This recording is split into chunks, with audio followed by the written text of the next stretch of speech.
दोन्ही बाजूला वार प्रतिवार होणार आहेत। चळवळीच्या अंगाने मी स्पष्ट बोललो की मला या साईडला काही घ्यायचं नाही, त्या साईडला काही घ्यायचं नाही, मला फक्त ते एसटी आरक्षण दिसतं। मी 15ला बोललो होतो विजयभाऊ की या संघर्षात ऐका सगळेजण, एकदा सगळेजण इथं बसलेले, या संघर्षामध्ये जो व्यक्ती आमच्या सोबत आहे, मग तो कोणत्याही जातीचा, कोणत्याही धर्माचा, कोणत्याही पक्षाचा, कोणत्याही संघटनेचा असो, त्याच्याविषयी आम्हाला आदर आहे, त्याचं स्वागत आहे।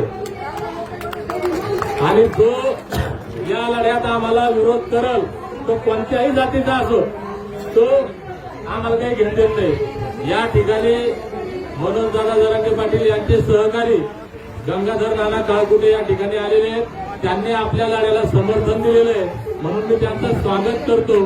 सगळ्यांनी टाळ्या वाजवून स्वागत करावं। ते मराठा समाजाचे सगळे समर्थन करतात, परंतु ते जरांगे पाटलांचे समर्थक आहेत म्हणून मी बोलतोय या ठिकाणी। तुम्ही काहीतरी म्हणसाल, आपल्या स्टेजवर कोणाचंही स्वागत आहे, जो आम्हाला पाठिंबा देईल त्याचं स्वागत आहे।